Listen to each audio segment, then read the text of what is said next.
Good morning all of you. आज हम 10th class mathematics chapter 7 start कर रहे हैं, कोऑर्डिनेट ज्योमेट्री। आप 9th क्लास में भी इसके बारे में पढ़ चुके हो कि किसी पॉइंट को प्लॉट करने के लिए, किसी पॉइंट की पोजीशन के लिए उसके एक्स और वाई कोऑर्डिनेट चाहिए होती है, ठीक है ना। एक्स कोऑर्डिनेट और वाई कोऑर्डिनेट।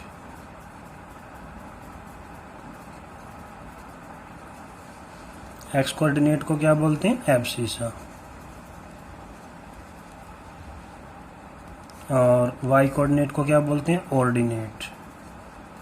ठीक है ना। ये आप 9th क्लास में आप लोग ये सीख चुके हो कि कोऑर्डिनेट को हमेशा एक्स वाई की फॉर्म में लिखा जाता है। माना पहले एक्स एक्सिस और फिर वाई एक्सिस का कोऑर्डिनेट होता है मतलब। तो आज हम लोग सीखेंगे डिस्टेंस बिटवीन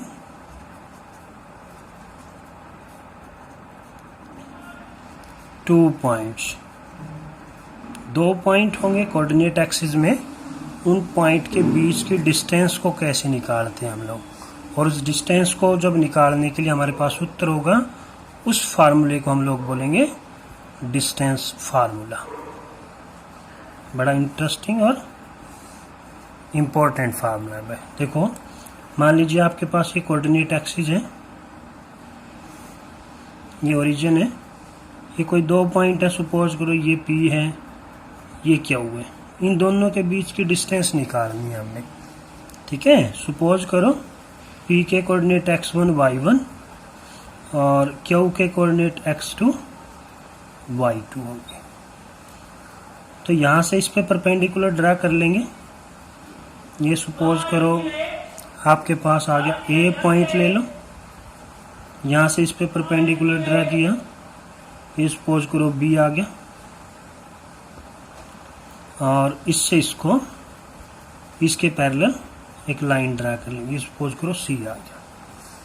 अब हमें PQ की डिस्टेंस चाहिए है ना, PQ की distance.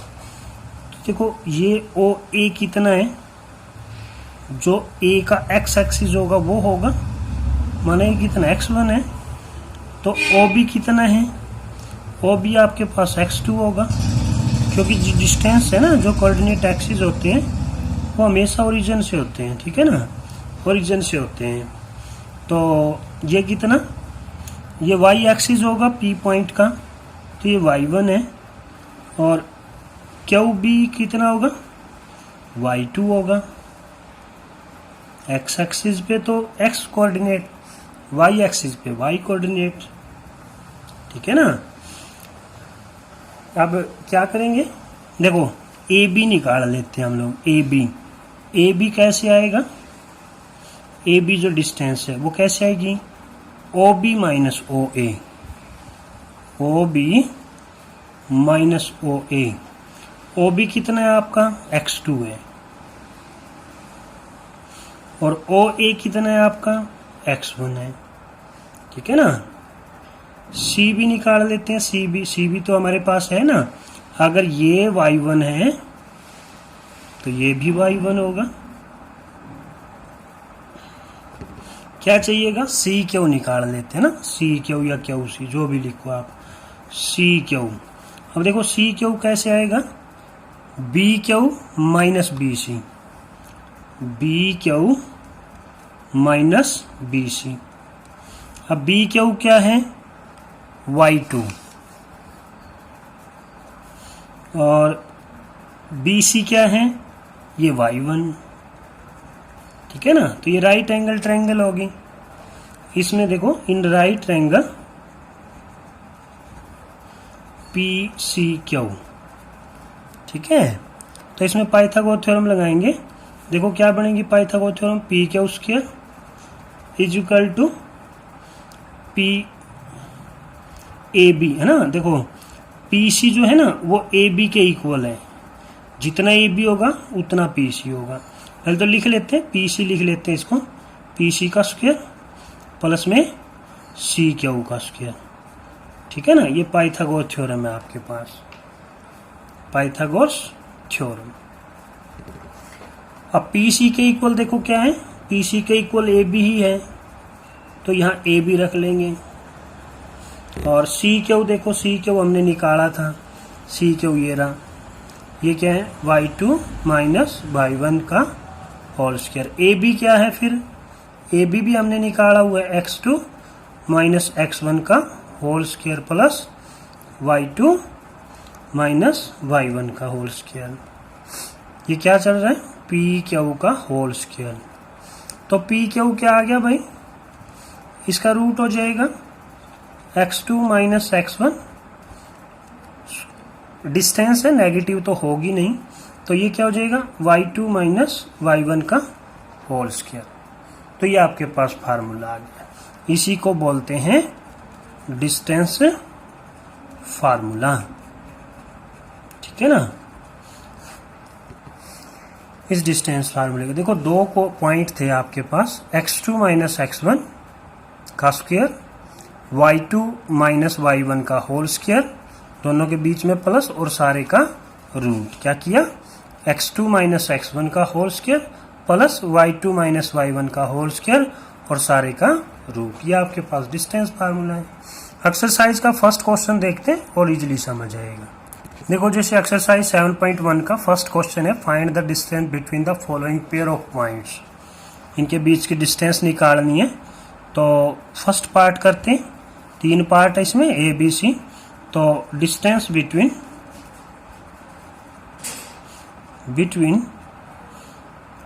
2 3 and 4 1 is equal to, formula लिख लेंगे, ठीक है ना। डिस्टेंस फार्मूला क्या था, x2 माइनस x1 का whole square, y2 minus y1 का whole square.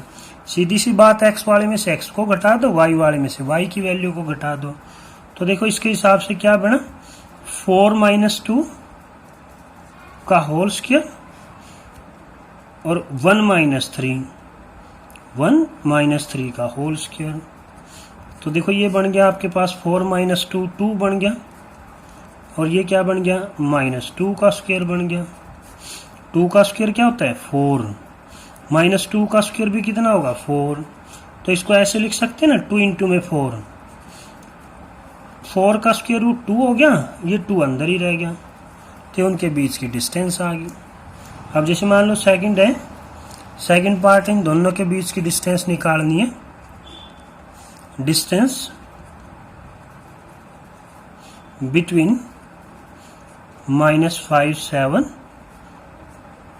And -1 3 is equal to, अब फार्मूला नहीं लिखूंगा, ये यहाँ लिखा हुआ है, ठीक है ना।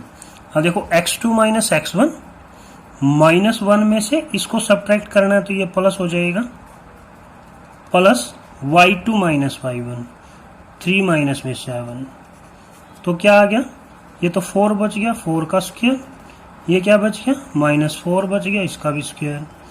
तो देखो क्या बना, 4 का स्क्वायर 16 और -4 का स्क्वायर भी 16। तो इसको ऐसे लिख सकते, 2 इंटू में 16 का स्क्वायर रूट 4, 2 अंदर रह गया, ये उसके बीच की डिस्टेंस आ गई।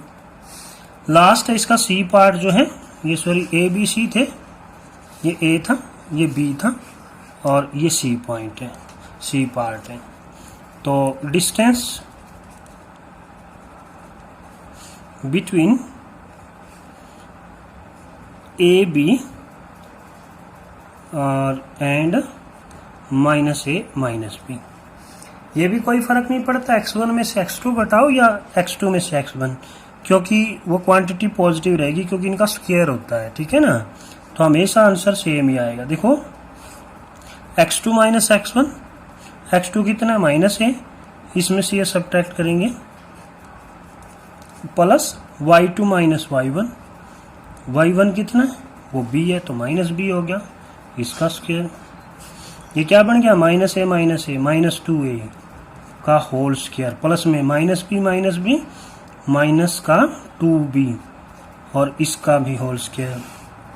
तो देखो माइनस हो चाहे प्लस हो, हमेशा प्लस होता है जब स्क्वायर हो, माने इवन पावर हो। तो 2 का तो क्या बन गया 4 a स्क्वायर, उसका भी 4 b स्क्वायर। तो इसमें से 4 कॉमन ले लो, 4 भी रूट के अंदर ही आएगा, बाहर नहीं आएगा भी, a square plus b square. अब 4 का रूट हमें पता है 2 होता है, तो ये 2 इंटू अंदर क्या बचा a स्क्वायर प्लस में b स्क्वायर, तो इनके बीच की डिस्टेंस आ जाएगी। ठीक है ना। अच्छा।